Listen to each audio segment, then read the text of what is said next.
Yeah! Okay అమ్మా. Very good afternoon. Susmita good afternoon. గత క్లాస్‌లో మనము జాతీయ పార్టీల గురించి, తర్వాత ప్రాంతీయ పార్టీల గురించి కొన్ని విషయాలు మనం తెలుసుకుంటిమి. తర్వాత ఓటర్ల ప్రవర్తన నిర్ణయించే అంశాల గురించి కూడా గత క్లాస్‌లో మనం కొన్ని విషయాలు తెలుసుకున్నాం. ఈరోజు మనము ప్రాంతీయ పార్టీల్లో అతిపెద్ద పార్టీ అయిన డీఎంకే గురించి తెలుసుకుంటాం. ద్రావిడ మునేట్ర కజగం ప్రాంతీయ పార్టీ ఇది తమిళనాడులో మొట్టమొదటి ప్రాంతీయ పార్టీ అని మనం చెప్పవచ్చు.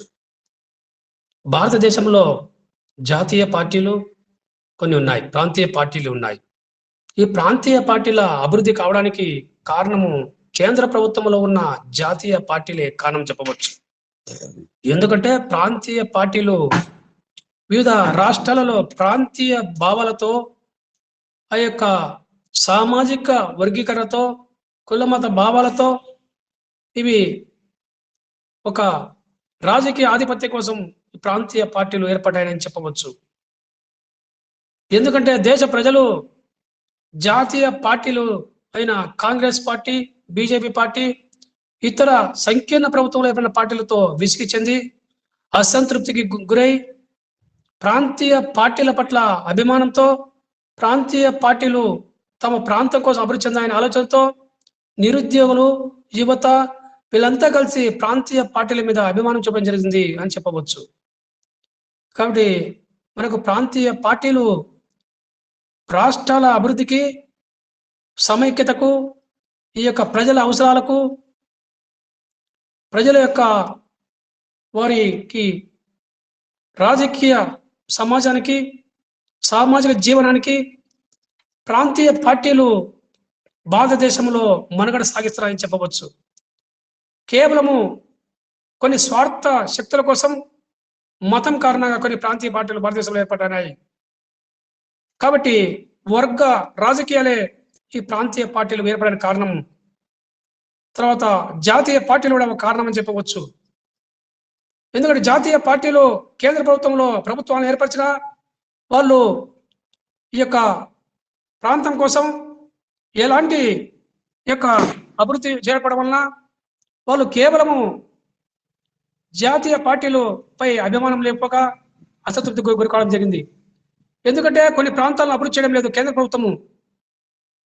ఎందుకంటే తమ పార్టీ అధికారంలో లేదని ఆ యొక్క విచక్షణ అధికారంతో కొన్ని జాతీయ పార్టీలు రాష్ట్ర ప్రభుత్వాలను ఎలాంటి అభివృద్ధి లేకుండా వదిలివేయడం జరుగుతుంది. ఈ యొక్క పరిశ్రమల యొక్క రంగంలో కానీ, ఉద్యోగాల వర్షమే కానీ, కొన్ని వర్గాల పట్ల బాధ్యత కానీ, ప్రాంతీయత కోసం రాష్ట్రాలు కొన్ని ఉద్యమించడం జరిగింది. ఇలాంటి విషయాల్లో కేంద్ర ప్రభుత్వము జోక్యం చేసుకోవడం, ప్రాంతీయ పార్టీల ఈ యొక్క మనుగడ రాబో కాలంలో కూడా స్థిరంగా ఉంటుందని చెప్పవచ్చు. ఇక తమిళనాడులో డిఎంకే అన్నా డిఎంకే, ఆంధ్రప్రదేశ్లో వైఎస్ఆర్ కాంగ్రెస్ పార్టీ టీడీపీ, మనకు ఈ యొక్క తెలంగాణలో టీఎస్ఆర్ పార్టీ, తర్వాత మహారాష్ట్రలో శివసేన, జమ్మూ కాశ్మీర్లో నేషనల్ కాన్ఫరెన్స్, తర్వాత ఈ కర్ణాటకలో బీజేపీ, తర్వాత అస్సాం బోడో బ్యూరో స్టూడెంట్స్, గుజరాత్, హర్యానా, పంజాబ్ అకాలీదళ్,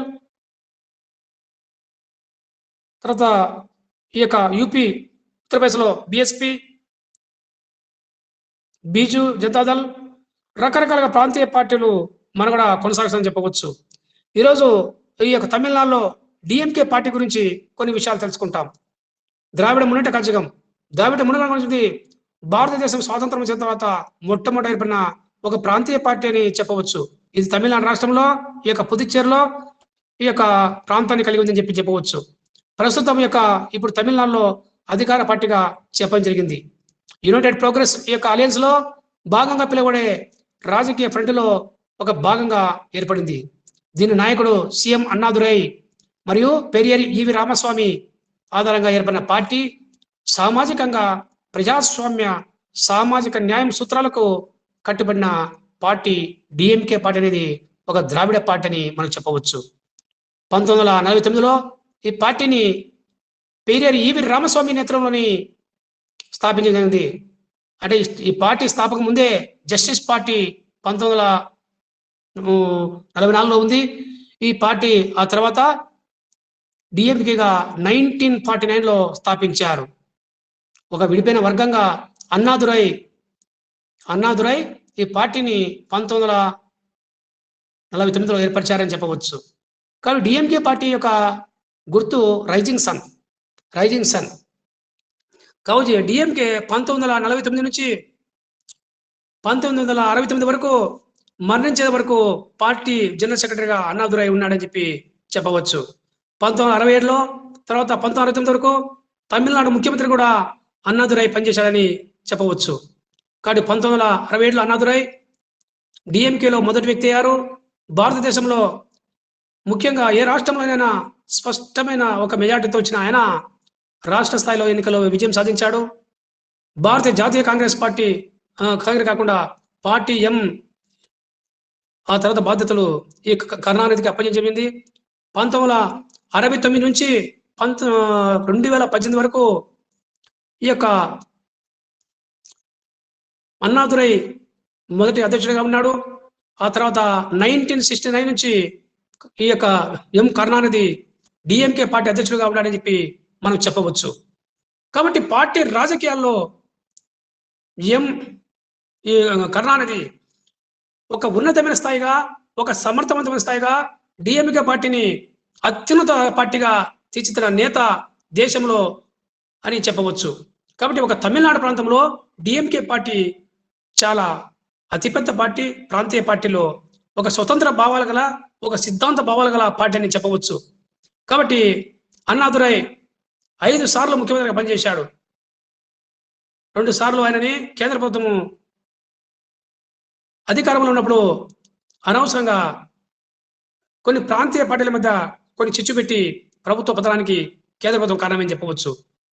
కాబట్టి ఈ విధంగా కరుణానిధి 1969 నుండి 2018 వరకు మామూలుగా డిఎంకేకు అధ్యక్షుడిగా పనిచేశాడని చెప్పవచ్చు. కాబట్టి ప్రస్తుతము డిఎంకే కరుణానిధి కుమారుడు ఎంకే స్టాలిన్ నాయకత్వం ఇస్తున్నారు. ప్రస్తుతం ముఖ్యమంత్రి ఎంకే స్టాలిన్ బాధ్యత స్వీకరించారు. కాబట్టి ఆయన ఉప ముఖ్యమంత్రిగా పనిచేశాడు 2009 నుండి 2011 వరకు. తమిళనాడులో ఉప మంత్రి కూడా స్టాలిన్ పనిచేశాడని చెప్పవచ్చు. కాబట్టి పార్టీ ఇన్ఛార్జిగా, కార్యకలాపాల నాయకుడిగా 2017లో స్టాలిన్ ఎన్నిక కావడం జరిగింది. తర్వాత ఈ యొక్క కరుణానిధి మరణం తర్వాత 2018లో డిఎంకే బాడీ మీటింగ్లో అతడు ఈ అధ్యక్షుడిగా కావడం జరిగింది. 2019 ఈ యొక్క ఎన్నికల్లో కూడా లోక్సభలో 24 స్థానాల్లో 3వ అతిపెద్ద పార్టీగా డిఎంకే అవతరించని చెప్పి చెప్పవచ్చు. కాబట్టి తమిళనాడు శాసనసభ ఎన్నికల్లో 5 సార్లు మెజార్టీ గెలుచుకొని అధికారం చేపట్టిన పార్టీ తమిళనాడులో ప్రస్తుత అధికార పార్టీ డిఎంకే అని చెప్పవచ్చు. డిఎంకే 6 సార్లు మరి మొత్తము 20 సంవత్సరాలు అధికారంలో ఉందని చెప్పి మనం చెప్పవచ్చు. ఎంకే స్టాలిన్ ప్రస్తుతము 2021 ఎన్నికల్లో డిఎంకే ప్లస్ ఎస్పీఏ 125 మెజార్టీ ప్రభుత్వముతో ఉండడం జరిగింది. కాబట్టి ఏఐడిఎంకే ఓటమి కావడం, డిఎంకే అధికారం రావడం జరిగింది. కాబట్టి డిఎంకే పార్టీ కేంద్ర ప్రభుత్వంలో కూడా చాలాసార్లు ఈ యొక్క జాతీయ పార్టీలతో ఈ యొక్క సంకీర్ణ ప్రభుత్వంలో పాలుపంచుకొని అధికారంలో భాగస్వామ్యం కావడం జరిగిందని చెప్పి చెప్పవచ్చు. తర్వాత 2 సార్లు శ్రీమతి ఇందిరాగాంధీ యొక్క కూటమిలో, తర్వాత ఈ యొక్క మన్మోహన్ సింగ్ 2 సార్లు, జనతాదళ్ పార్టీ కూటమి, ఇలా మొత్తము 26 సంవత్సరాలు ఈ పార్టీ అధికారంలో, జాతీయ పార్టీలో మా యొక్క మద్దతు కూడా ఈ పార్టీ అధికారంలో కొనసాగిందని చెప్పి చెప్పవచ్చు. కాబట్టి ఈయన కరుణానిధి 1970 సాధారణ ఎన్నికల్లో ఇండియన్ నేషనల్ కాంగ్రెస్తో ఫస్ట్ టైం వాటితో అలయన్స్ కావడం జరిగింది.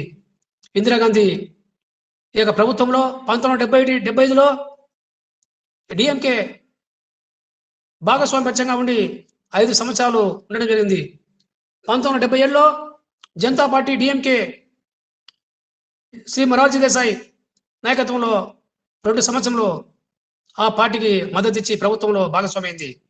తర్వాత 1980 సార్వత్రిక ఎన్నికల్లో డిఎంకే ఇండియన్ నేషనల్ కాంగ్రెస్ కు సెకండ్ సారి అలయన్స్ ఇవ్వడం జరిగింది ఇందిరాగాంధీకి అని చెప్పి ఒక 2 years ఇచ్చి భాగస్వామిగా ప్రభుత్వంలో పాలు పంచుకుంది.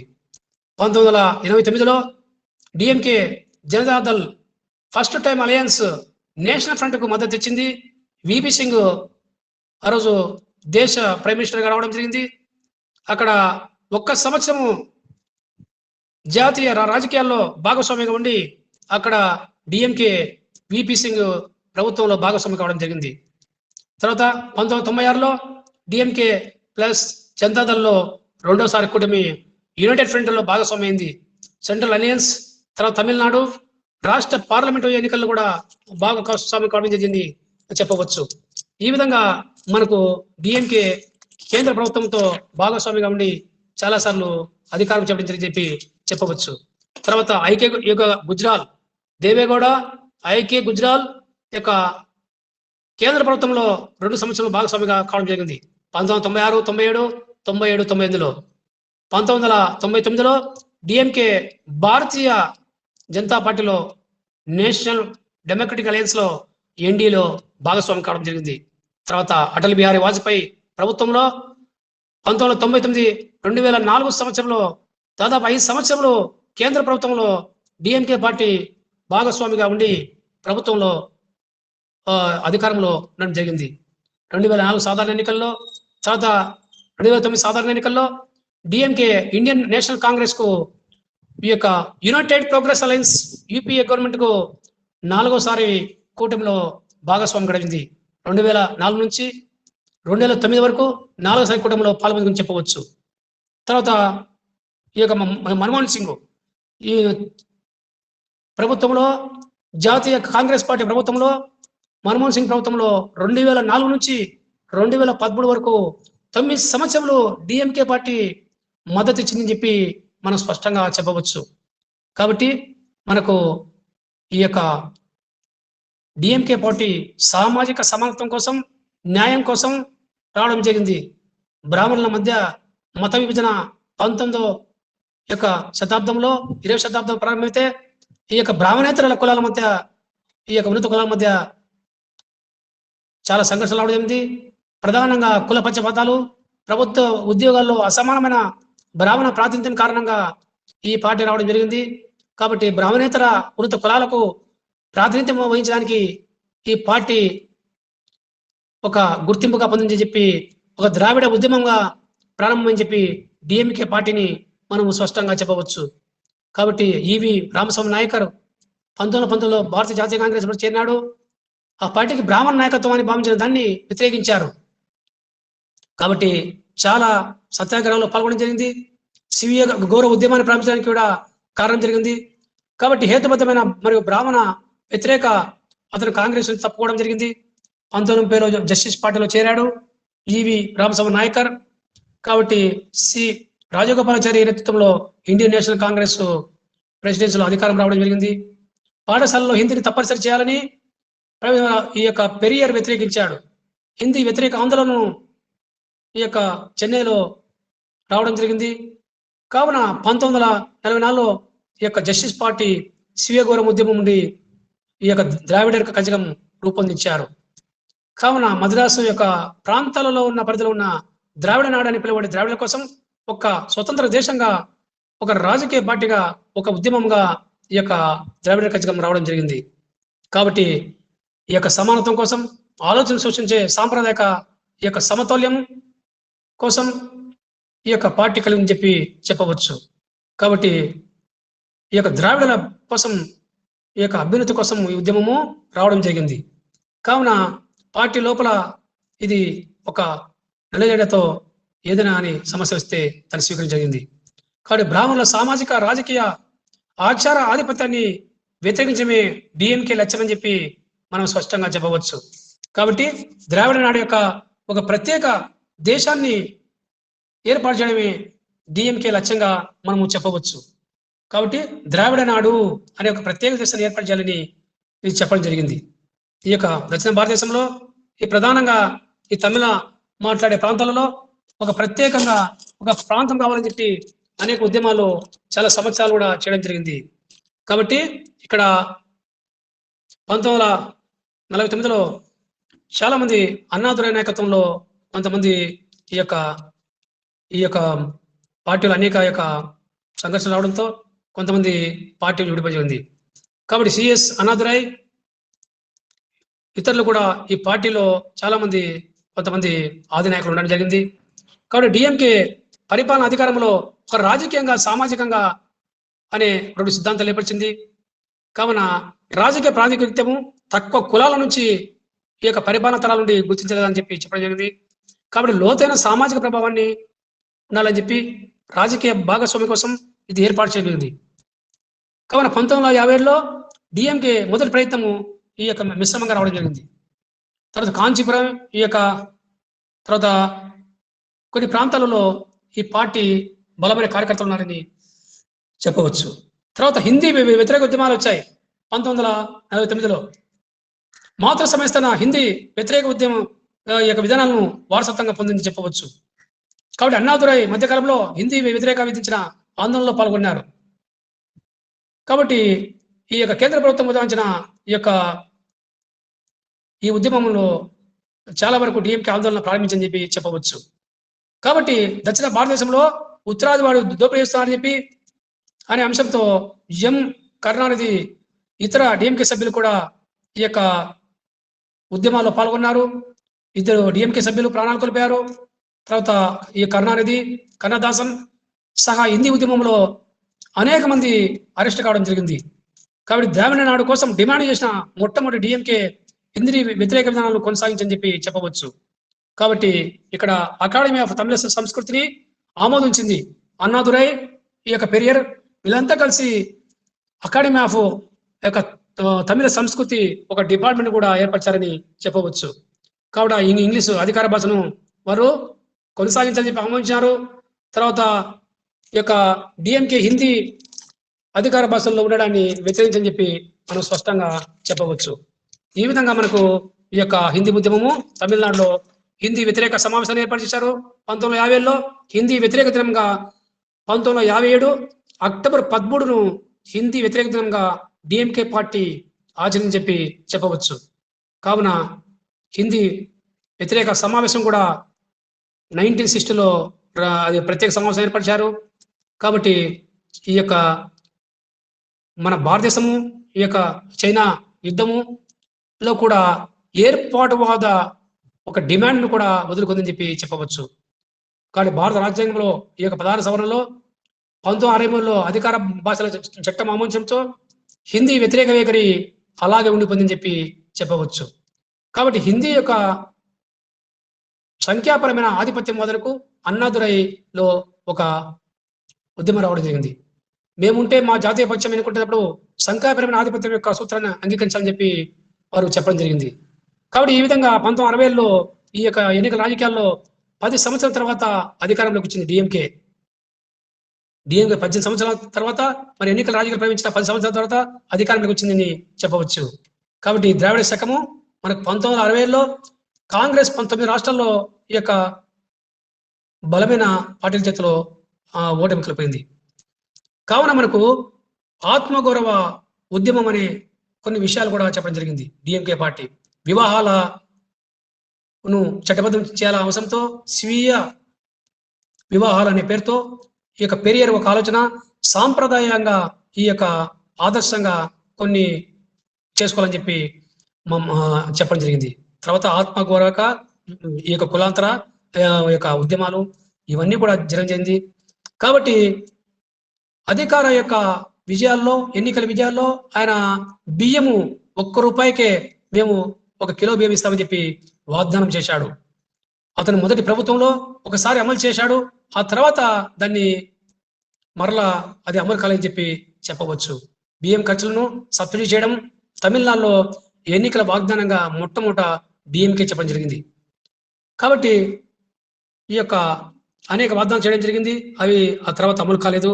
మద్రాసు రాష్ట్రం నుండి ఈ యొక్క తమిళనాడుకు మామూలుగా 1969లో అన్నాదురై ప్రభుత్వము మద్రాసు రాష్ట్రాన్ని ప్రస్తుత రూపానికి ఈ యొక్క తమిళనాడుగా అధికారికంగా ప్రకటించిందని చెప్పవచ్చు. కాబట్టి భారతదేశం యొక్క పార్లమెంట్లో ఈ యొక్క భూపేష్ గుప్తా ఒక కమ్యూనిస్ట్ ఎంపీగా పశ్చిమ బెంగాల్ ఉండి అప్పుడు ఒక ఓటుతో ఇది ఊగిపోవడం జరిగింది. అన్నాదురై ముఖ్యమంత్రిగా ఉండడంతో రాష్ట్రాల పేరు మార్చే బిల్లును ఆమోదించడంతో రాష్ట్ర అసెంబ్లీలో ఇది తమిళనాడుగా పేరు మార్పు రావడం జరిగింది చెప్పవచ్చు. 2 భాషా విధానము 1960లో ప్రపంచ తమిళ సదస్సును అన్నా కీలక పాత్ర వహించారు. కాబట్టి అతిపెద్ద విజయంగా చెప్పవచ్చు. 2 భాషా విధానాన్ని ప్రవేశపెట్టడము రెండో విజయము.